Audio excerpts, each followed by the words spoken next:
ক্ষমতায় যাওয়ার আগে জনপ্রিয়তার তুঙ্গে উঠেছেন, ক্ষমতায় যাওয়ার খুব স্বল্প সময়ের মধ্যেই গড়াতে গড়াতে আবার সাগরের অতলে অধঃপতিত হয়েছেন। যেখানে সাংবাদিকতা নাই, সেখানে আসলে একটা রাষ্ট্র আদৌ আছে কিনা এই প্রশ্ন দেখা দেয়।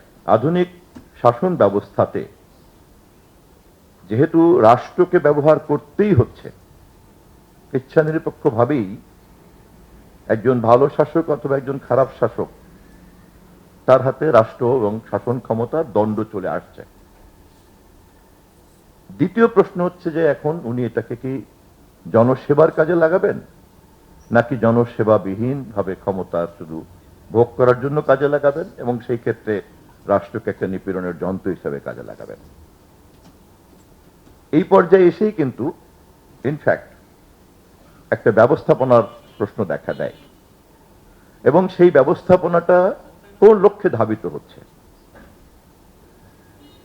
কেউ কেউ ব্যবস্থাপনার একটা ভালো ইচ্ছা নিয়েই শুরু করেন, তারপরে যখন ব্যবস্থাপনাটার জটিলতার কারণে ব্যর্থ হয়ে যান তখন ধীরে ধীরে ধীরে ধীরে ক্ষমতা কুক্ষিগত করার দিকে ধাবিত হতে বাধ্য হয়।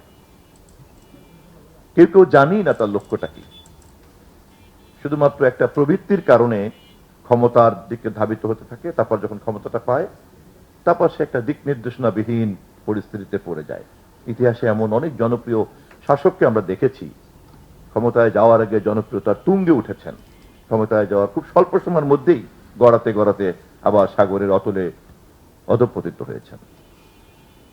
একেবারে সুনির্দিষ্ট লক্ষ্য নিয়ে রাষ্ট্র এবং ক্ষমতাকে ধারণ করা, কেননা ক্ষমতা ছাড়া তো আর এই কাজটা করা যাবে না। সমাজকে দেয়া দান, সেবা করা, এর পরিবর্তন সংস্কার, সময়ের সঙ্গে তাল মিলিয়ে সভ্যতার সবচেয়ে গুরুত্বপূর্ণ উপাদান হিসেবে কাজ করা, এর জন্য তো ক্ষমতা লাগবেই, রাষ্ট্র তো লাগবেই। তো রাজনৈতিক প্রক্রিয়া সামগ্রিকভাবেই এই পুরো বিষয়টি নিয়েই রাজনৈতিক প্রক্রিয়া, এবং সে কারণেই এটি একটি সমাজ বিজ্ঞান।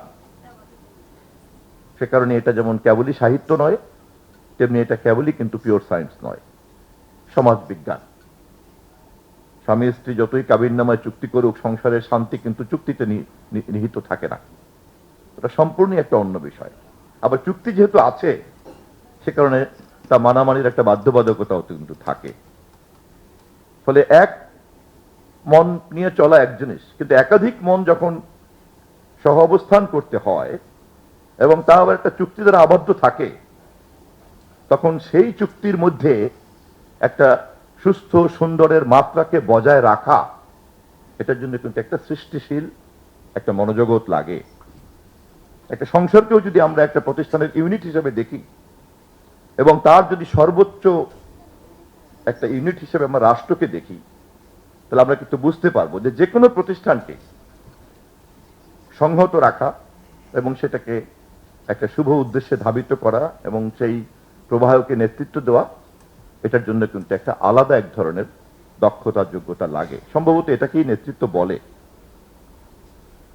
কেননা নেতৃত্বের দায়িত্ব অনেক যেহেতু বড় থাকে, অফকোর্স এর মধ্যে নানান রকম কম্পোনেন্ট থাকে, কখনো কখনো কোনো কম্পোনেন্ট বড় হয়ে যায়, কখনো কখনো শুধু সাহসটাই দেখা যায়, কখনো কখনো শুধুমাত্র প্রেম প্রীতিটাই দেখা যায়, কখনো কখনো কেবলমাত্র ঔদ্ধত্যটাকেই দেখা যায়। তা কখন কোনটা বড় হবে সেটা তো পরিস্থিতির উপর নির্ভর করে, কিন্তু সামগ্রিকভাবেই একটা প্রতিষ্ঠানের অন্তর্গত সমস্ত ধরনের সত্তাকে সুসংহত রাখা এবং তার কল্যাণকে নিশ্চিত করা, এমনকি পরবর্তী প্রজন্মের কল্যাণকে নিশ্চিত করার কাজগুলিকে নিশ্চিত করে তার কাজ।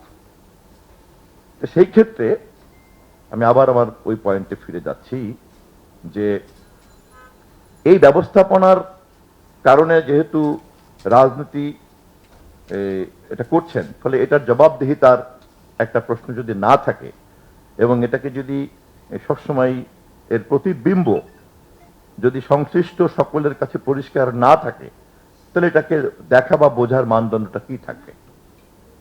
সভ্যতার ইতিহাসে সাংবাদিকতার জগৎ, গণমাধ্যমের জগৎ এই দায়িত্বটা নিয়েছে এবং এটা একটা অনিবার্য অনুষঙ্গে পরিণত হয়েছে। কাগজে কলমে এটা একটা অঙ্গ না হলেও এটা স্তম্ভ হয়ে গিয়েছে চতুর্থ, যে মানতেই হবে, করতেই হবে, বুঝতে হবে। যেখানে সাংবাদিকতা নাই সেখানে আসলে একটা রাষ্ট্র আদৌ আছে কিনা এই প্রশ্ন দেখা দেয়।